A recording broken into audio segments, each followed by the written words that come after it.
오늘의 말씀은 예레미야 애가 2장입니다. 슬프다. 주께서 어찌 그리 진노하사 딸 시온을 구름으로 덮으셨는가. 이스라엘의 아름다움을 하늘에서 땅에 던지셨음이요 그의 진노의 날에 그의 발판을 기억하지 아니하셨도다.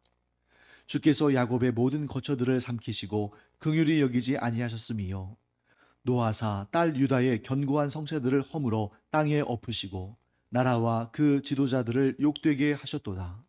맹렬한 진노로 이스라엘의 모든 뿔을 자르셨음이요 원수 앞에서 그의 오른손을 뒤로 거두어 들이시고 맹렬한 불이 사방으로 불사름같이 야곱을 불사르셨도다.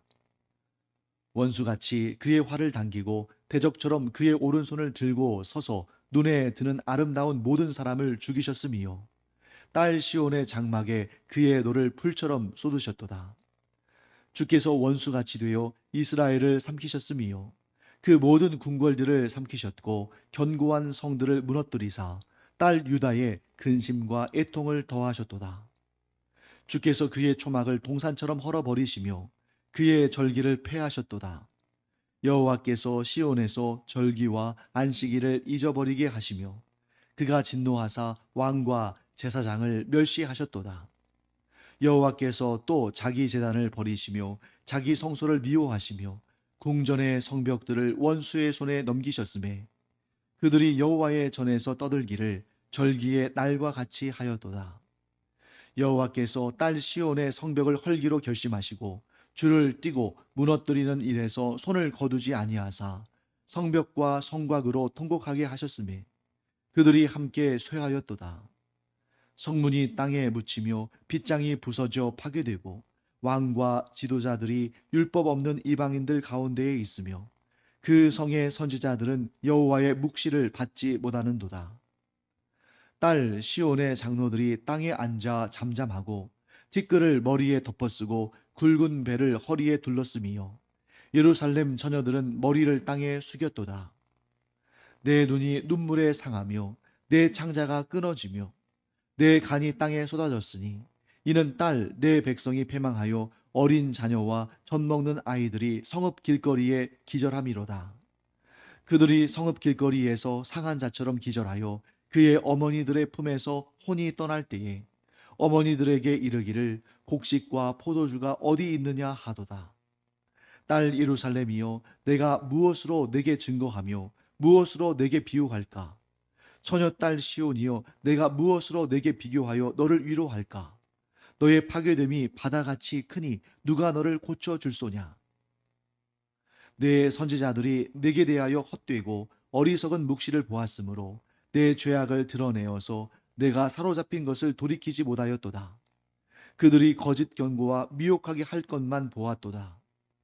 모든 지나가는 자들이 다 너를 향하여 박수치며 딸 예루살렘을 향하여 비웃고 머리를 흔들며 말하기를 온전한 영광이라 모든 세상 사람들의 기쁨이라 일컫던 성이 이 성이냐 하며 내 모든 원수들은 너를 향하여 그들의 입을 벌리며 비웃고 이를 갈며 말하기를 우리가 그를 삼켰도다. 우리가 바라던 날이 과연 이 날이라. 우리가 얻기도 하고 보기도 하였다 하도다. 여호와께서 이미 정하신 일을 행하시고 옛날에 명령하신 말씀을 다 이루셨음이요 긍휼히 여기지 아니하시고 무너뜨리사 원수가 너로 말미암아 즐거워하게 하며 내 대적자들의 뿔로 높이 들리게 하셨도다. 그들의 마음이 주를 향하여 부르짖기를 딸 시온의 성벽아 너는 밤낮으로 눈물을 강처럼 흘릴지어다. 스스로 쉬지 말고 내 눈동자를 쉬게 하지 말지어다. 초저녁에 일어나 부르짖을지어다. 내 마음을 주의 얼굴 앞에 물 쏟듯 할지어다. 각 길 어귀에서 주려 기진한 내 어린 자녀들의 생명을 위하여 주를 향하여 손을 들지어다 하였도다. 여호와여 보시옵소서. 주께서 누구에게 이같이 행하셨는지요. 여인들이 어찌 자기 열매 곧 그들이 낳은 아이들을 먹으오며 제사장들과 선지자들이 어찌 주의 성소에서 죽임을 당하오리이까. 늙은이와 젊은이가 다 길바닥에 엎드러졌사오며 내 처녀들과 내 청년들이 칼에 쓰러졌나이다. 주께서 주의 진노의 날에 죽이시되 긍휼히 여기지 아니하시고 도륙하셨나이다. 주께서 내 두려운 일들을 사방에서 부르시기를 절기 때 무리를 부름같이 하셨나이다. 여호와께서 진노하시는 날에는 피하거나 남은 자가 없나이다. 내가 낳아 기르는 아이들을 내 원수가 다 멸하였나이다. 자, 오늘 이 이레미야 애가 2장도 역시 너무 고통스럽고 힘들고 정말 비극적인 그러한 내용들을 전달하고 있죠. 자, 오늘 본문들에 대해서 아주 좀 정말 괴로운 그런 내용들이 많이 계속 연달아 나오는데 그 중에 몇 가지를 추려보면 이렇게 됩니다. 자, 하나님께서 이스라엘의 아름다움을 하늘에서 땅으로 던지셨다. 자, 이 구절을 통해서 우리가 어제 배운 내용을 좀 복습해 볼까요? 자, 하나님께서 이스라엘을 영광스럽게 하셨습니다. 어떻게 그 영광을 주셨습니까? 이 세상의 모든 나라, 모든 민족들 가운데 오직 하나님께서 하나님의 언약의 관계를 십계명을 비롯해서 율법을 주시면서 하나님과 언약 관계를 맺은 나라는 오직 이스라엘 하나뿐이죠. 그런데 그 영광스러운 그들에게 주어진 그 영광의 제목을 그들은 소유하고 있으면서도 소중한 줄 몰랐습니다. 그랬더니 하나님께서 그것을 다 거두어 가셨는데, 예를 들면 이런 것이죠.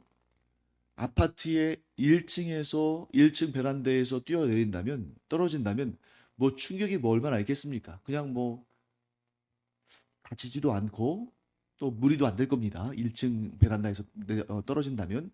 근데 뭐 15층, 30층, 뭐 요즘에는 80층, 90층도 있잖아요. 이건 너무너무 고통스러운 거죠. 이스라엘에게 하나님께서 그 아름답고 복된 영광을 주시지 않으셨다면 아마 이들은 이렇게 비참하지 않을 거예요. 왜냐하면 자, 이 당시에 지금으로부터 뭐 한 2600년 뭐 그 전이잖아요. 이 당시의 전쟁은 사실 거의 일상화된 것입니다. 나라와 나라가 서로 싸우고 땅 빼앗고 포로로 끌고 가고 또 때가 되면 그 나라가 망하면 또 포로에서 풀려나고 이런 일들이 뭐 부지기수로 일어났던 때죠. 그런데 그 중에서도 이스라엘의 고통이 다른 나라의 고통들보다 훨씬 더 심했던 것은 무엇입니까? 그들이 하나님의 택함 받은 민족이고 또 하나님은 온 우주 만물의 주인이시고 모든 것을 다스리시는 분이신데 하나님께서 이스라엘에게 주셨던 그 영광을 그 어떤 나라와 민족도 누리지 못한 그 영광을 하나님과 함께 살아가는 그 영광을 하나님께서 걷어가셨을 때 그 충격이 너무나 컸다는 것입니다. 자, 예를 들어 보겠습니다. 지금도 마찬가지지만 이 2000년 전, 3000년 전에는 대부분 모든 나라의 종교들이 다 다신교잖아요. 뭐 오늘날에야 기독교가 전 세계적으로 많이 전파돼 가지고 오직 하나님만을 유일신으로 섬기는 그런 사람들이 많지만 2600년 전에 이 고대 시대에는 여러분들이 이제 지도를 만약에 펼쳐놓고 보신다면 이 조그만한 이때는 또 북이스라엘도 멸망했으니까 남유다 정말 조그만한 우리나라로 따진다면 경상남북도 합친 정도 그 정도밖에 되지 않는 이 조그만한 나라를 제외한 나머지는 전부 다 신교거든요. 그러니까 어떤 이 고대 시대에는 전쟁은 곧 신들의 싸움이니까 어떤 전쟁에서 져서 나라를 잃었다 할지라도 그 사람들은 자신들을 지배하는 나라의 신들을 섬기면 돼요. 아무 문제가 없습니다. 그래서 2000년 전에 초대교회 당시에도 이 그리스도인들을 제외한 나머지 사람들은 그렇게 많은 핍박과 조롱과 멸시를 당하지 않았어요. 이 로마 시대 때에 오직 유일하게 그리스도인들만 순교를 당하고 핍박을 당하고 조롱을 당하고 멸시를 당하고 그래서 보통 일반적인 그런 마을에서는 살 수 없으니까 그 공동묘지 지하에 굴을 파가지고 거기 카타콤에 들어가서 그렇게 살고 그러지 않았습니까? 근데 반면에 로마 시대의 다른 식민지 지배 당하고 있던 백성들은 다른 나라 다른 민족 사람들은 오히려 더 편했어요. 왜냐하면 우리가 잘 알다시피 이제 그 로마 황제를 섬기는 그런 나라들 이런 나라들이 로마 황제에게 좀 과중한 그런 세금이나 공물을 바치는 그런 어려움이 있었지만 상대적으로 로마 제국의 비호 아래에서 그들은 안전했습니다. 전쟁이 날 일도 없었어요. 고만고만한 나라들끼리 있을 때는 서로 싸우고 다투고 전쟁하고 죽이고 막 이랬잖아요. 그런데 로마 제국이 그 모든 지역을 다스릴 때는 자기들끼리 싸우고 다투고 전쟁하고 죽을 필요가 없는 거예요. 로마가 보호해 주니까. 물론 경제적인 그런 부담은 좀 있었겠지만, 그래서 그런 상황에서 이 오직 그리스도인들만 고난을 당하고 고통을 당했다는 것입니다. 왜 그렇습니까? 유일하신 하나님을 섬기니까. 이처럼 유일한 하나님을 섬기며 하나님이 주시는 언약 백성의 지위를 갖는다는 것은 하나님을 섬기는 그 신앙을 굳게 지키면 하나님께서 그들을 보호하시고 그 영광을 더욱더 높여주시지만, 그들이 하나님보다 더 사랑하는 것을 두고 하나님 아닌 다른 신을 섬기면 그 높이 올라간 영광에서 뚝 떨어져 버리는 거죠. 그러니 더 고통스럽고 더 그 마음이 괴로운 것입니다. 그래서 그런 내용들이 쭉 등장하죠. 하나님께서 야곱의 모든 거처들을 삼키시고 긍휼히 여기지 않으셨다. 정작 이스라엘을 멸망시킨 나라는 바벨론인데 지금 예레미야는 뭐라고 말합니까? 그 일을, 즉 이스라엘을, 유다 왕국을 멸망시킨 존재가 바벨론의 느부갓네살 왕이 아니라 여호와 하나님이시라는 거예요. 그래서 여호와 하나님께서 이스라엘의 모든 뿔을 자르셨다. 하나님께서 시온의 장막에 그의 노를 불처럼 쏟으셨다. 하나님께서 이스라엘의 원수와 같이 되셔서 이스라엘을 삼키셨다. 계속 하나님께서 이렇게 하셨다. 하나님께서 이렇게 하셨다 하는 내용이 등장합니다. 오늘 이 예레미야 애가의 2장에 계속 반복적으로 하나님께서 이스라엘을 징계하셨다. 하나님께서 이스라엘을 멸망하게 하셨다. 이 내용이 반복됩니다. 차라리 바벨론의 느부갓네살 왕이 강하고 남유다 왕국의 시드기야 왕이 약해서 나라를 빼앗겼다. 그러면 덜 속상하고 덜 힘들어요. 그런데 이 이스라엘 백성들이 괴로운 이유는 뭐냐면, 뭐 왕은 여러분 얼마든지 왕 위에 올랐다가 죽을 수도 있고, 왕 위에 올랐다가 그 권좌에서 쫓겨날 수도 있고, 그렇지만 이들에게 있어서 하나님은 온 우주 만물을 창조하시고 다스리시는 분이시잖아요. 그런데 이 바벨론의 느부갓네살 왕이 나라를 무너뜨렸다면 비록 바벨론이 너무너무 강한 나라였지만 소생의 가능성이 있습니다. 자, 우리가 잘 알다시피 바벨론이 90년도 채 그렇게 강한 권력과 힘을 가진 나라가 90년도 채 되지 못해서 망했잖아요. 나라는 어떻게 될지 몰라요. 아무리 강한 나라도 언제 어떻게 망할지 모릅니다. 또 우리나라 역사에서도 고구려, 백제, 신라, 고려, 조선이 그렇게 망할 줄 누가 알았겠어요? 근데 망합니다. 그런데 지금 이 이스라엘이 당하는 이 고통의 원인은 무엇 때문이에요? 하나님께서 그들을 버리셨고, 하나님께서 그들을 땅에 던지셨고, 하나님께서 그들에게 노를 불처럼 쏟으셨기 때문이잖아요. 그러니 이것이 더 고통스러운 일인 것입니다. 우리의 하나님이 우리를 버리셨다. 우리의 하나님이 우리에게 그 진노의 불을 쏟으셨다. 얼마나 고통스러운 일입니까? 그 중에서도 가장 고통스러운 일. 자, 이스라엘의 남유다 왕국의 정치, 경제, 외교, 군사 모든 분야가 다 무너졌잖아요. 그런데 그 중에서도 가장 고통스러운 일은 뭐냐면 바로 종교입니다. 신앙의 문제. 6절부터 10절까지가 그 내용이 나와요. 이스라엘이 상실한 것들 가운데 가장 큰 상실은 성전이 파괴된 것입니다. 그런데 그 성전 파괴에 대해서 하나님께서 뭐라고 말씀하셔요? 내가 내 집을 무너뜨렸다. 바벨론의 느부갓네살 왕이 와서 이 성전을 무너뜨린 것이 아니라 내가 내 집을 무너뜨렸다. 여러분, 성전은 뭘 의미합니까? 하나님의 임재를 의미하잖아요.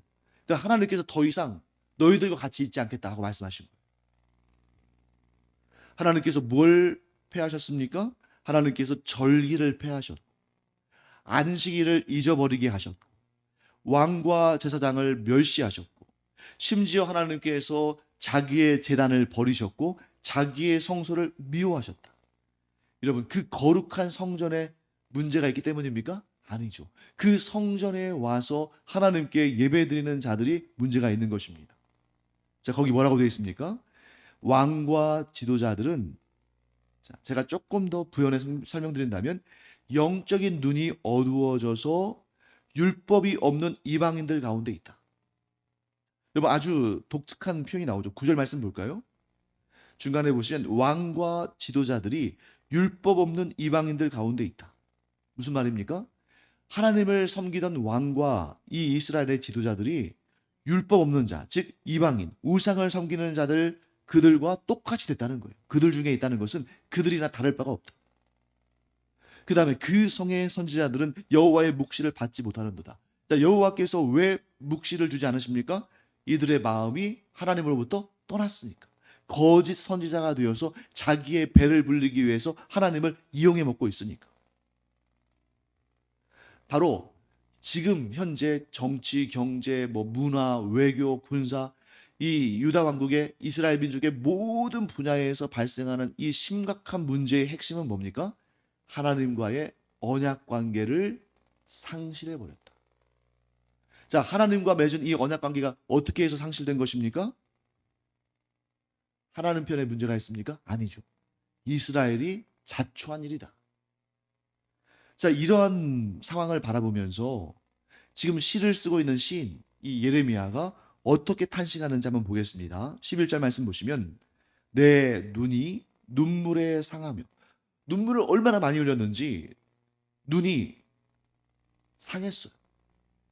그래서 여러분, 보통 우리가 선지자들에게 별명을 붙여준다면 예레미야 하면 딱 뭐가 떠오릅니까? 눈물의 선지자. 이것 때문에 그런 거예요. 예레미야가 2장 11절, 예레미야가 직접 이렇게 고백합니다. 내 눈이 눈물에 상할 정도다. 내 창자가 끊어질 것처럼 고통스럽다. 내 간이 땅에 쏟아져 버렸다. 모든 분야의 문제의 유일한 한 가지 원인은 영적인 타락 때문이다 하고 말하고 있는 것입니다. 가장 속상한 일이 이거죠.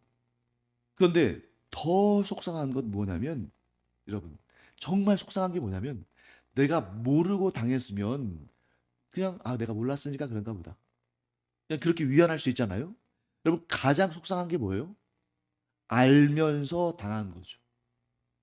내가 알았는데 대처하지 못한 거죠. 내가 알았는데 내가 잘못해서 성공하지 못하고 실패했을 때 가장 속상하고 가장 안타까운 거 아닙니까? 자, 오늘 본문의 말씀에 이렇게 말씀합니다. 17절 말씀 볼까요? 여호와께서 이미 정하신 일을 행하시고 옛날에 명령하신 말씀을 다 이루셨으며. 이스라엘이 알았습니까? 몰랐습니까? 알았어요. 왜? 이미 여호와께서 어떻게 정하셨는지, 즉 누구를 높이시고 누구를 낮추시며, 누구를 복되게 하시고 누구에게 저주를 주시는지 이미 다 말씀하셨습니다. 어디에서요? 율법에서. 그래서 하나님께서 시내산에서 이스라엘 백성들과 언약 관계를 맺으실 때 모세에게 뭐라고 말씀을 하시냐면, 너희가 장차 내가 너희에게 주는 그 복된 땅, 젖과 꿀이 흐르는 땅에 들어가거든 거기에 두 개의 산이 있을 거다. 하나는 어떤 산이에요? 에발산. 다른 하나는 그리심산. 그러면 너는 이스라엘 백성들을 둘로 나누어서